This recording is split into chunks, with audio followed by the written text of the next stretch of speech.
Hey everybody, it's Sunday evening at almost 8:30. Went to the market today, and those of you that follow me, I'm sure, heard the first part of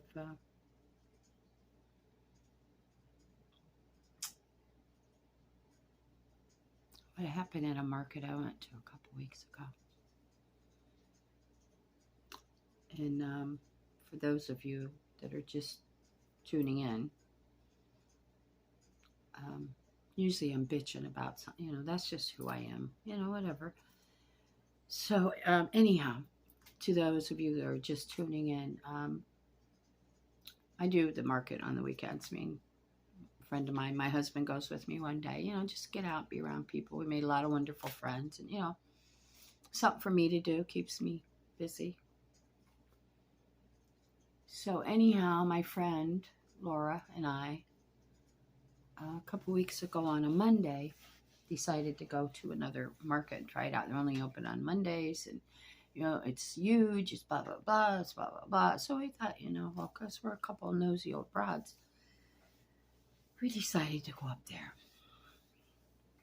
So we go up there, get our little booth area and get all set up. Everybody seemed real nice, real country folk.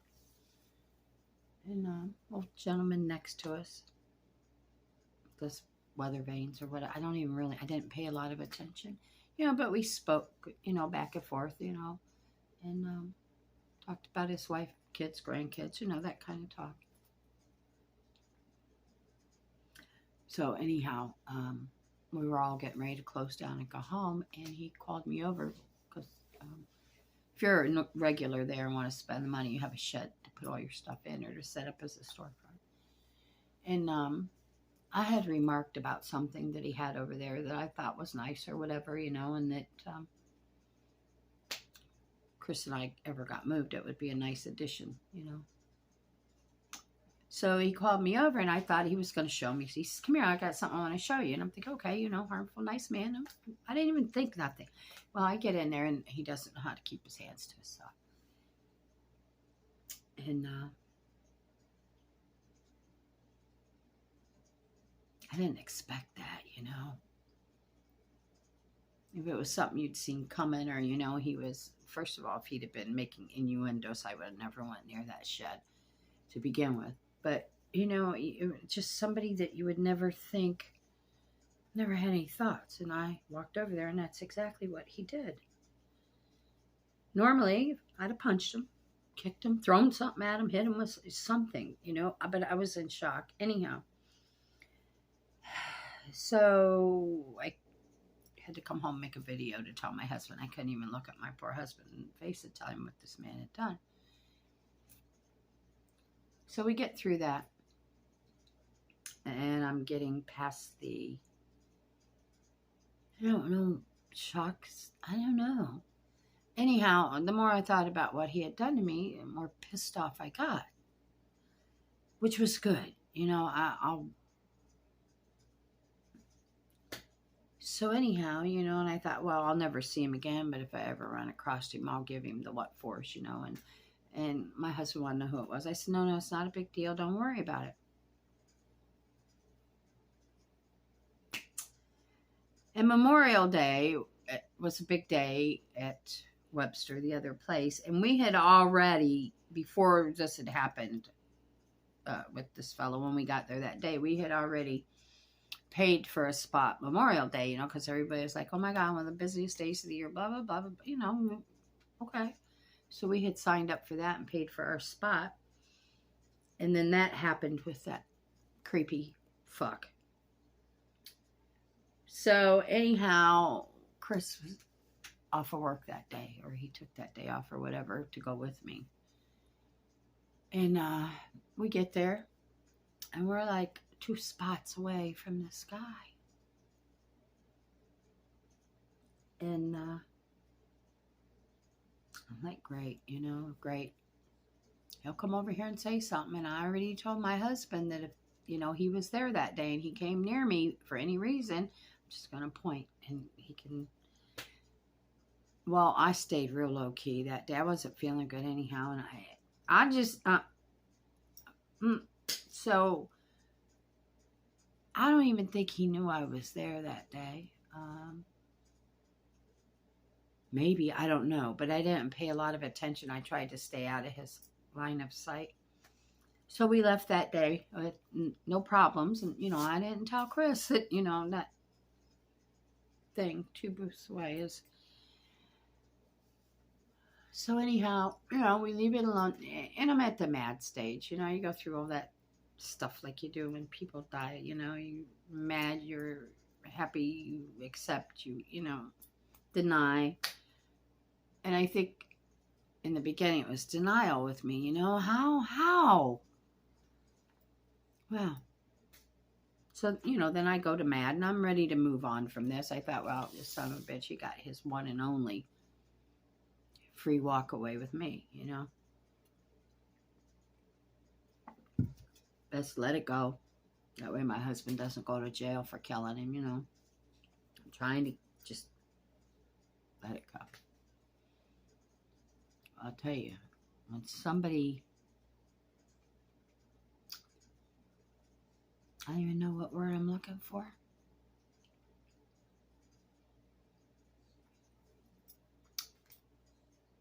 Unless you're in that situation, you don't know how you're going to react. You don't. So, we get through all that. We go to market today. I don't even know what time it was. I have no clue. We were busy, doing whatever. And I told Chris, hungry, honey? He says, yeah. I said, what do you want? You want a breakfast sandwich? I said, they make good breakfast. So I went down to the little food concession place. It would be like maybe half a city block or something from wherever I was. And so Chris says, that's fine, honey, go get it and I'll be here. So I go down there, I order food, I wait on it. Didn't take them real long. Come walking back up with a couple sandwiches in my hand.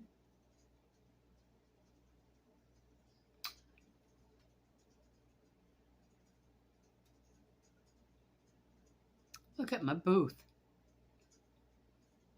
You know who's standing in my booth? Yeah, him. My husband's sitting there. And I'm like, I thought I was seeing things. So I walked right past my booth to the next one where I have friends at. And I told her, I said, Bev, she said, what's the matter? And I said, that's him. And she said, who? And I said, the guy in my booth, that's the guy from the other. She went, oh my God. And I said, yeah, that's him, And she kept going, oh my God, I'm sorry. I'm like, why? What happened? And she said, I'm the reason he's over there. I said, what do you mean? She says, no. She says, he come through here and he was asking about you and Laura, but he didn't know your names. He come through and wanted to know where the candle lady was, the one that has the friend with the purple hair. And Laura, or not Laura, but my friend Bev said, oh, Becky, you mean Becky? She's right next door. This is her over here. Well, she didn't know who it was, so I don't blame her for anything. But anyhow, she was telling me that she had sent him over there. So I'm behind her area, hoping that when I walked by, he didn't see me. Apparently he did. So I walked around, I walked behind her, and I thought, well, I'll slide back in behind where my husband's at, and he'll be gone, and I'll be good. Rounded that corner. There he stood.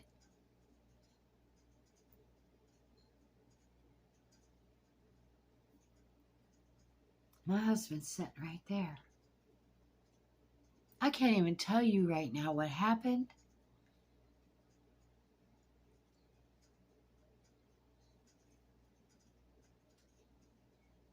And he was just talking like he knew me. And I don't think he knew that that was my husband sitting there, you know. And he made a remark about, well, it's a long drive up here from Largo. He says, but my wife's out of town, so I thought I'd swing up here and see what you girls were doing.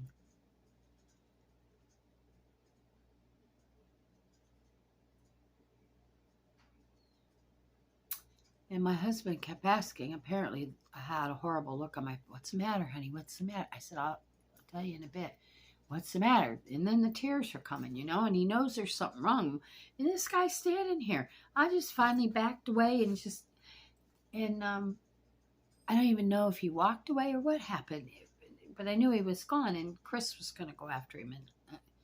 And not going to have my husband get in trouble because of this sick bastard. You know, it was bad enough what had happened. And then he comes looking for me. I don't even know how he found me. I don't know if Laura and I were talking about, you know, our market and he heard it, but I know he was searching for me. But he didn't know our names and he didn't know where we were. And, well, let me tell you what. So Chris wanted to go after him. And when I told him who it was, I waited till he was like out of sight. And Chris said, what is wrong with you? And I said, that was him. He said, what, him? I said, that was him. You know, of course, oh, hell no, you know, and he went to go, please don't, just, you know, because he's older, it would get ugly. My husband would go to jail until they got it all sorted out. And so we have a camera. And he was caught on camera in my booth, in my area. But anyhow, I got my husband to promise me that he'd stay there, keep an eye on things. I was going to the office, so I went up to the office because I thought the girl that worked in our office also, she works at the other place, believe it or not, in the office on Mondays when they're there. But she was there today, apparently, first Sunday of the month they're there. We didn't know. Who knows? And the girls in the office could tell that there was something very wrong. I don't know. I don't remember. I remember, you know, I don't. And I told them, I'm pretty sure I told them, I know I told them. And she says, if he comes back near you, she says, dial 911 and send somebody to the office. She says, we'll be there in a minute.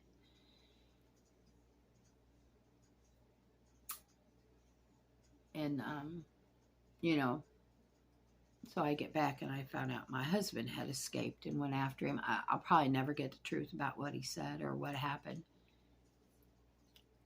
But he told me he looked like a deer in headlights when he got done with him. So he's told me that he didn't put his hands on him, that he just told him, well, that if he catches him near me again, what's going to happen. Of course, my husband's a big boy, so.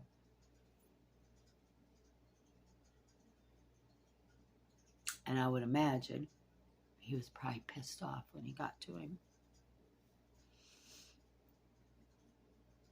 So, what I'm going to do now is I'm going to see if they will give me his name. I can tell him up there where he's at, to keep this mess out of their flea market.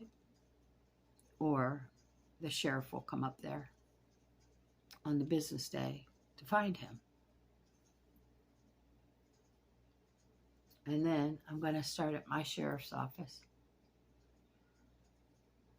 Give him his name. Show him the picture. Make a report. I don't know. You know, he's crazy. He's fucking crazy showing up. How do I know he hasn't followed me home? How do I know he doesn't know where? I don't know what he drives. I don't know his name. I don't know anything about this guy.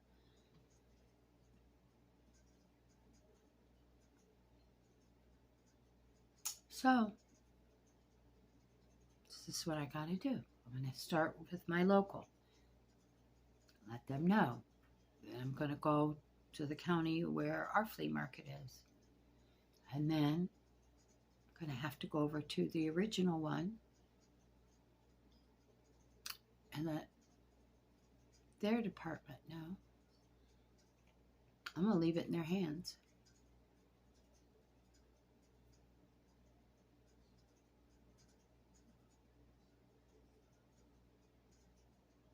You know, the first time around, I thought, you know, harmless old man, well, I was upset. Yeah, I was, because how dare him.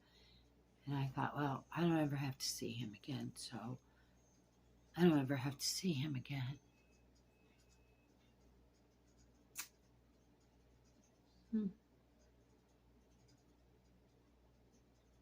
I don't even know how to read. I don't know. Here I'm right back to square one. Right back to frickin' square one. It's not right. I'm going to have to be looking over my shoulder until I get this taken care of and get his picture and stuff to the proper authorities. And then his poor wife, when she finds out, I don't know, maybe she already knows. Because this certainly isn't his first rodeo. He just didn't wake up one morning and say, I'm going to find a woman and I'm going to touch her sexually and then I'm going to stalk her. No.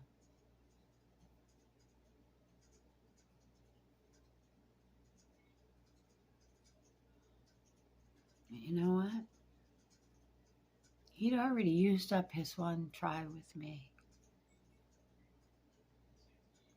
So now I'm going to put it out there to law enforcement. Oh, hold on, I'll be back.